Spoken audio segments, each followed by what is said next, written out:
जो अधिकार है वोट देने का, उससे इस निर्णय से जो संवैधानिक हक है वो छीनने का प्रयास है। 20%, जैसा कि उन्होंने कहा कि 20% इसमें वोटर को आउट होना ही होना है और समीक्षा हो रही है। पूरी प्रक्रिया ना तो पारदर्शी है ना ही व्यवहारिक है। बीएलओ के पास हजारों मतदाताओं की जिम्मेवारी है, लेकिन उन्हें संसाधन नहीं दिए गए हैं और उनके पास सक्षम कर्मचारी नहीं है जो इसको करा सके। चूंकि उनके पास सरकार का हैंड्स नहीं है और सारी वैकेंसियां उनकी रिक्त है, तो इसका मतलब इलेक्शन कमीशन बीजेपी के कार्यकर्ता से बीएलओ कराएंगे। सोची समझी साजिश के तहत 4 करोड़ वोटर और 3 करोड़ पलायन किए हुए लोग ऑटोमेटिकली ये जो है बाहर हो जाएंगे, वोट देने से वंचित हो जाएंगे। मुझे ऐसा बार बार महसूस हो रहा था कि ये लड़ाई अब बिहार के लेवल पर नहीं है और ये हमारे बिहार के 8 करोड़ जो मतदाता हैं उनके साथ जो संविधान में जो अधिकार है वोट देने का, उससे इस निर्णय से जो संवैधानिक हक है वो छीनने का प्रयास है। और ये कल के डेलीगेशन में जिस तरह से बातें आई और जिस तरह से इलेक्शन कमीशन के जो कमिश्नर थे वो जिस तरह से एग्रेशन दिखा रहे थे, मुझे ऐसा प्रतीत हो रहा था और तमाम वहां उपस्थित लोगों को प्रतीत हो रहा था कि इनके निर्णय ले चुके हैं और वो 20%, जैसा कि उन्होंने कहा कि 20% इसमें वोटर को आउट होना ही होना है। तो मुझे लगा कि अपनी बातें आप लोग के बीच राष्ट्रीय स्तर पर कुछ बातें बिहार की परिप्रेक्ष्य में, बिहार के वोटरों के परिप्रेक्ष्य में हमें कुछ बातें आपसे कर करके शेयर करके जानी चाहिए। पहली बात यह है कि पहली बार इतने बड़े पैमाने पर मात्र 1 महीने में ये निर्णय लेने वाले कौन थे लोग, और यदि आज से जो उनकी अधिसूचना जारी हुई, उस अधिसूचना के बाद आज यदि यहां हम दिल्ली में बैठे हैं आपके साथ संवाद कर रहे हैं, तो यह निश्चित तौर पर आज के डेट में मात्र 19 दिन बचा है और 19 दिन में बिहार के जो फीडबैक है, हम लोग के अंदर भी हम लोग पदाधिकारियों से बात करते हैं, उन्होंने कहा दबे जुबान में कहे, डरे हुए जबान में कहे कि ये निर्णय बिल्कुल जो है वोटरों के अधिकार छीनने वाली है।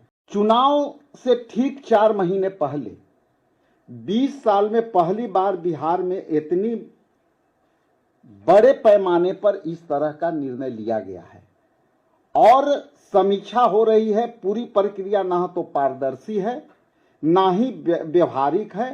बीएलओ के पास हजारों मतदाताओं की जिम्मेवारी है, लेकिन उन्हें संसाधन नहीं दिए गए हैं।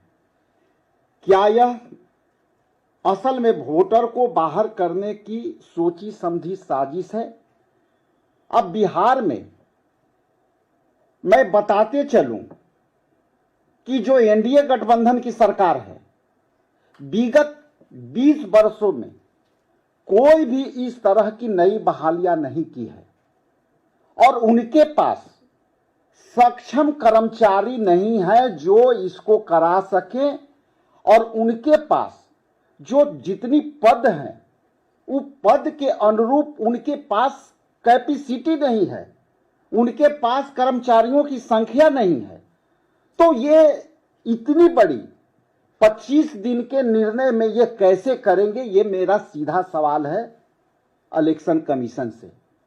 चूंकि उनकी सारी बहालियां 4 लाख बहालियां जो है 40 विभागों में 4 लाख बहालियां लंबित है, जो पद रिक्त है, तो इनके पास कर्मचारी नहीं है तो ये कौन करेंगे?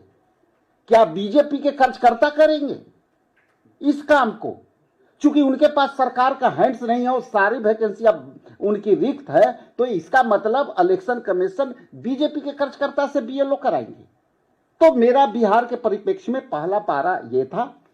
दूसरा है कि आप जैसा कि जानते हैं, बिहार प्राकृतिक रूप से दो ग्रुप में बांटा जा सकता है, उत्तरी बिहार और दक्षिणी बिहार। हम दक्षिणी बिहार में सुखाड़ से प्रभावित हैं और हम जो प्राकृतिक वर्षा है उस पर आधारित कृषि करते हैं, और दूसरे तरफ उत्तरी बिहार है जहां वहां पे कई नदियां एक साथ बहती है और उसमें फ्लड इतने बड़े पैमाने पर आते हैं। तो आप इस निर्णय कैसे लिए? क्या बाढ़ में जा करके आप जो है सारे को नाव पर करेंगे? आप स्टीमर से करेंगे? आप स्टीमर भी नहीं दे पाते, बाढ़ में बचाने के बाद आप स्टीमर भी नहीं दे पाते। तो ये बीएलओ के और जो लोगों के नाम जोड़ने के प्रक्रिया में आप कैसे करोगे? बिहार में यह त्रासदी है कि लगभग 3 करोड़ लोग पलायन कर चुके हैं, जो अपने रोजी रोटी के लिए दिल्ली, बॉम्बे और जो है पंजाब में काम करते हैं। अब उनको कैसे ढूंढोगे? अभी ये 18 जून को मानसून ब्रेक हुआ। मानसून ब्रेक के बाद हमारे जो मजदूर कृषक हैं वो हरियाणा, पंजाब और गुड़गांव में वो जो है 3-4 महीने के एग्रीमेंट पर वो काम करने आते हैं, और यहाँ को किसानों को वो जो है उनको एक अमाउंट देते हैं उनके परिवार को लेकर के, और वो जाकर के पूरे परिवार सहित उनके साथ एक एग्रीमेंट होता है, कच्चा एग्रीमेंट होता है, वो पक्का एग्रीमेंट होता है। वो पैसे एडवांस के तौर पर लेते हैं और पूरा परिवार 4 महीना के लिए जाकर के पंजाब में काम करते हैं।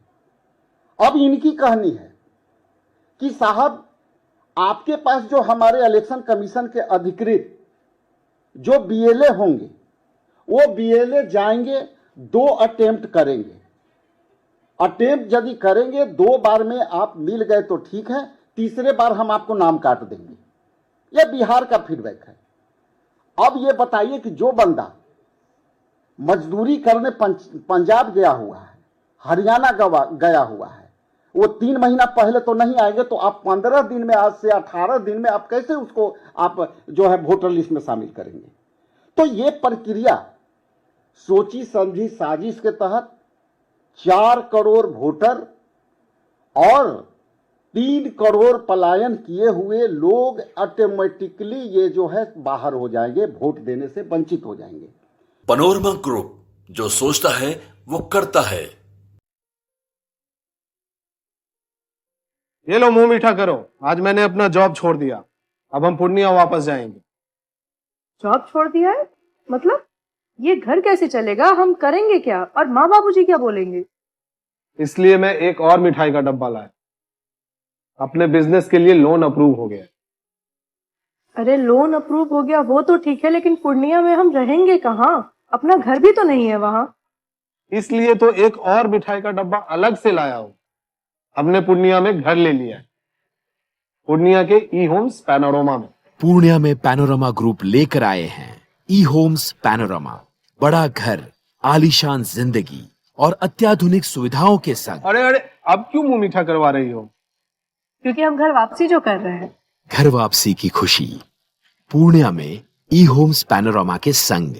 ई Homes Panorama, luxurious lifestyle redefined.